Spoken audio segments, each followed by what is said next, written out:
Hey friends, what's up? Welcome back to my channel. If you are new here, my name is Tara and I am on a weight loss journey postpartum.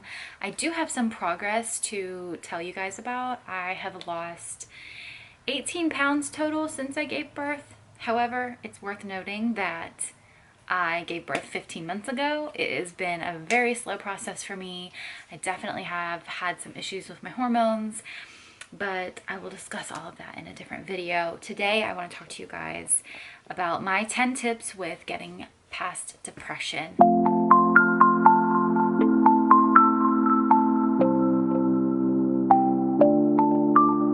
If you haven't noticed, and maybe you haven't because I don't have a big subscriber base yet, but hey Bella, this is my cat Bella. Hey girl. My posting schedule has been interrupted, and the reason is because I've really been lacking motivation. I've been having a lot of trouble just like not being distracted by other things in my life, mostly like money issues and stuff like that.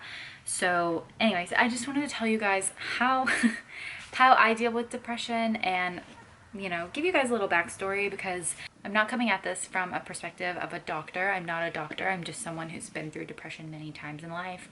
I was raped when I was a kid. I went to a school where I really didn't fit in. I moved to Alabama from South Florida, and I was just a little different. I had trouble fitting in school. I went to college and didn't really know what I wanted to do. I flunked out of college. I got married. I failed in my marriage. I ended up having to come back to school. And then I had to file for bankruptcy because I had so much debt after being married. And then I got into an abusive relationship after that. And that's when things started looking up for me. I found my dream job, I met my husband, I had a baby, but then I suffered from postpartum depression and anxiety. So I have been through a lot, and I'm just giving you advice from the perspective of someone who's been through a lot in life, and I have some good tactics that I think might work for you because they worked for me. The first thing that I'm going to tell you is actually something that did not come naturally for me. I still struggle with it. It's the number one thing that I think about every single day, and that is allowing myself to feel what I'm feeling. I'm a big believer in the law of attraction and manifestation, and sometimes I'll wake up in a really bad mood and I'll be like, no, you're not allowed to feel that, because you should be feeling grateful and you should be feeling, you know, blessed, and you should be feeling happy, and happiness is a choice, and blah blah blah. And so when I wake up and I have, you know, just like this deep hurt in my chest, I try to kind of stuff it down because I feel like I shouldn't feel that way. And the way that I've been able to combat depression so greatly is that I have learned to allow myself to feel what I'm feeling. And I give myself an expiration date. I can't just wallow in it and be depressed forever, but if I'm sad, I just let myself be sad. I'm like, okay, today I'm sad. And I need to just acknowledge those feelings and let it be accepted. And, you know, if I need to cry, like, I'll try to cry. Stuffing those feelings down and not allowing myself to feel those things actually just makes me feel them for even longer. It's more productive for me to feel and internalize and awaken and realize, and then go to the person who I'm bothered by, or talk to somebody. How am I supposed to deal with the feelings of someone like hurting me if I'm not even allowing myself to acknowledge those feelings? Tip number 2, practice gratefulness. You will probably hear this on every like mindfulness channel out there, but this is a big one for me, especially when I was younger and I was going through bankruptcy and I really felt stuck in life and I had nothing and I couldn't find a better job, and, you know, I was just really struggling. I felt kind of worthless, and I just was like, what do I have to be grateful for? Like, what am I grateful for? That I can't move on? That I'm in debt? Am I grateful for this failed marriage? Am I grateful for a degree that I can't do anything with? Like, what am I grateful for? And I just started to feel grateful for the little things that aren't really so little for people who don't have them, you know. I had a car that was paid off. I lived rent-free in my mom's home. I, you know, had a good support system with my mom and my friends. I, you know, I had to really hone in on what did I have that I could be grateful for. And then I started to try to feel grateful for things that I didn't have yet, but I wanted in my life. This is a manifestation technique as well, but you just try to feel grateful for things that you don't have yet. So for example, I really wanted a new job, so I started saying, I'm grateful for the new opportunities coming into my life. I'm grateful for an explosion of money that I didn't have before. I'm grateful for the chance to get out of debt, having enough money coming in from my new job that I don't have to worry about debt anymore, or that I'm making enough money in my new job that I can save and pay off debt at the same time. Like, those were the types of things that I was saying I was grateful for, but I didn't have them yet, and then it came true. So that's when I got hired at the airline and I got started flying, and I ended up just really manifesting that on my own, just being grateful for things that I didn't have yet, but I wanted. Tip number 3 is to get outside. I'm pointing to my window. There is a actual form of depression called SAD, seasonal affective disorder. Scientists have discovered that vitamin D has a big role in your mood, and you do need to get in the sun, not only for vitamin D for your health, but also for your mood. It is true. There is just something about going outside and sitting peacefully in nature that makes me feel incredibly human and at one with the earth and God and the universe, and it just makes me feel like I'm in the right place at the right time. So I definitely recommend just going and sitting outside, peace and quiet, by yourself. Just really enjoy it and you will feel great. Going outside barefooted and just grounding your feet into the earth, this is actually scientifically proven, not magic, not hocus pocus, nothing like that. This is real. We absorb negatively charged ions from the earth, so it kind of recharges us and gives us energy. Tip number 4 is try to talk to somebody that you care about, that you feel really, really comfortable with. For me, it's my best friend Alexis. I can talk to her about anything. She's not somebody that I'm gonna tell my stuff to, and she's gonna A, tell everyone, and B, she's also not gonna just agree with me just because she's my friend. She's gonna give me perspective and insight that I didn't see before. I love talking to her because she's so wise, and like I said, she just really always has another look on things that, like, I mean, it really is like looking at the same thing in the world from the east and from the west. Like, you see two totally different things, but they're the same thing.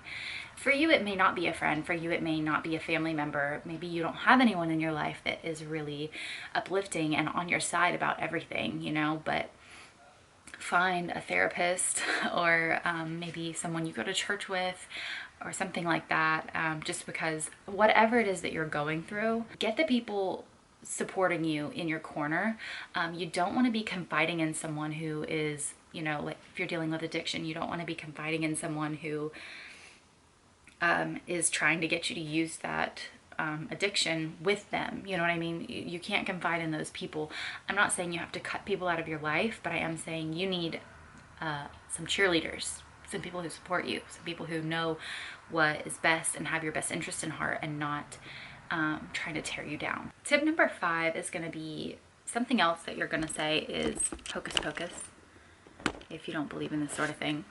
But I definitely say give it a try. Meditate for 10 minutes to start off. You can move past 10 minutes once you get really comfortable.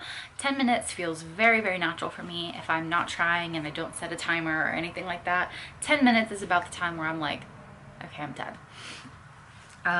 But I really think meditation helps. I love when I am learning to control my thoughts. Part of meditation is not to not think. It's not as hard as, oh, I just don't think anything. It's more like you let your thoughts come and then you focus back on your breath. So they come and then they go, and it's all based on, you know, your focus. So you really learn to control your thoughts and let things be visitors and not hang on to things. It's really good to train your mind for this. Going into this, another really great resource that I would recommend for you, along with the meditation, is a book called Changing the Habit of Being Yourself by Dr. Joe Dispenza. I really love this. I listened to him speak on this, and it really kind of changed my perspective on like my whole life. But the big thing to realize is that your negative thoughts are habits. Being in depression is kind of a habit. Your brain has thoughts based on neuro pathways that become easy for, you know, the chemistry to travel, if that makes sense. I hope that makes sense. He'll explain it better if you like YouTube it. But if you can, it's just like a muscle. If you can train your brain to think one way, and then you say, you know what, I don't want to think this way anymore. I don't want to be negative. I don't want to smoke anymore. So when you think to yourself, hey, this is the time that I normally go smoke a cigarette, then you interrupt that thought. You say, you have to have the self-awareness to be like, this is the moment that I usually want the cigarette. I know that I'm trying to stop that, so I'm going to interrupt the thought and say, I don't want to smoke anymore. That's not what I want to do right now. I'm going to do this other thing instead. Or like just as simple as negative thoughts, like being like, I'm really ugly. You just learn to treat your negative emotions and negative thoughts as things that you can put a stop to.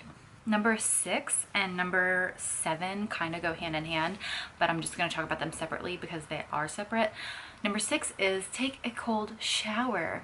For you guys questioning my meditation and cold shower tips, Google Wim Hof. Just spend 5 minutes reading about him. But yeah, basically if you just hop in the shower for like 2 to 3 minutes and just let yourself be frozen, you will learn to, it's basically a kind of discipline. Like you just learn to adapt faster, and you learn to handle stressful situations better because you're putting yourself willingly through the stress and go into like survival mode. So while it is, yes, you're stressing yourself out, you know better how to handle stress when it comes at you in real life. It's one of the same reasons why I love yoga and running. You just put yourself through the stress and you come back to the discipline of getting into that pose or going the next mile or whatever. So yeah, try to take you a cold shower. Number 7, of course, is exercise. Everybody always says, you know, exercise releases endorphins. Endorphins make you feel good. Yes, that will definitely boost your mood, but also just do it for your mind. Like I love the exercise portion of my day because I feel like it is me time. So you need me time to handle your depression, and yeah, definitely give that a go. Find an exercise that you really like. For me, like I really like running. I really like yoga. So do those things. I also really like lifting weights. Like I just do. I like having a structure to my workout and knowing what I'm going to do when I go in every day. So, I mean, if you like swimming, join a gym with a pool. Like whatever it is you like to do that for your exercise. My tip number 8 is to write. I have like books and journals just filled with my writing. Here's another one. I'm not kidding. I write all the time. This started with a gratitude journal like several years ago, like probably back in 2015, I think. So like 5 years ago, I started journaling, and I would just write down like whatever I was grateful for, and then I started writing down I am statements, and it was not necessarily things that I truly was, but the I am statements were things that I wanted to be, so, you know, or things that I wanted to just accept in myself. For example, like I would say things like, I am beautiful, I am nice, I'm friendly, I am a hard worker, you know, like whatever it was that I wanted to be, or that I wanted to train myself to be, or that I really just wanted to see in myself. Like I used to be very insecure in how I looked. And you know, no one's perfect. I still have my insecure days, but you know, you just you just tell yourself you're beautiful every day, and then one day you just believe it. I don't know. And if you are going through a really tough time, I used to do this journal exercise where I would write down like my trauma everywhere, and I would just be like, blah blah blah happened and it made me feel like this, and I'm so distraught and I'm going through these really hard times. And then you just rip it out and burn it. You just release those feelings. And I really like that exercise because a lot of people won't write down what they feel because they're afraid that someone's going to see it later. And I definitely went through a phase where someone did see everything I wrote. And when I learned to just like rip it out and burn it, I really learned to let go of things that I was holding on to. So try that and see if it helps you get rid of any of the sadness that you have in your heart. Number 9 seems like basic human interactions, but from someone who's been depressed myself, I know that it's not, and some people probably need to hear this. You need to take care of your body, and by that I mean take a shower. I know, like during quarantine, when a lot of people don't have a work to go to or school to go to, it's really easy to just like get out of bed and like stay in your pajamas or your sweatpants and sit down at your computer and just like not brush your teeth that morning or not wash your hair or bathe. Like those are all very basic human functions, but I can tell you that I know that people who get depressed neglect taking care of their body, and it makes a huge difference to just make the effort to go brush your teeth, go like brush your hair. Try to make yourself look presentable for your day as if you were getting up and going to see people, because it makes you feel like you are worth seeing. Being dirty and having like bad teeth, if you feel ugly because you're gross, because you haven't washed your hair, because you haven't showered, because you have stinky breath, or you have like yellowing in your teeth, it's gonna make you feel worse. Just it takes 10 minutes. Shower, brush your teeth. I'm not telling you to put on a suit and tie. I'm not telling you to like curl your hair and put on your lash extensions and blah blah blah blah. Like, I'm not telling you any of that. I think all of that is very superficial. You don't need it, but you do need to be clean. Tip number 10 is about your diet. I'm an emotional eater myself. When I get sad, like I tend to like want to eat a tub of ice cream. I don't even like ice cream that much, but I will kind of binge on whatever is there just to make me feel like distracted, I guess. And I know that like from past experience, I know that I feel my best when I cut sugar out. I feel my best when I do not consume sugar or sugar substitutes. I'm working on that right now. I've got another video coming that's like dedicated to me getting off Diet Coke. Try to cut out all of the processed crap that you're eating, your Cheerios, your Doritos, your frozen pizza. Give it a go for like 10 days and see if you don't feel better.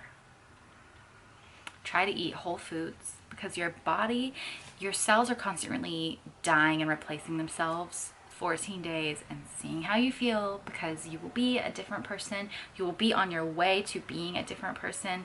You're gonna feel amazing because your body is gonna be doing exactly what it's supposed to be doing.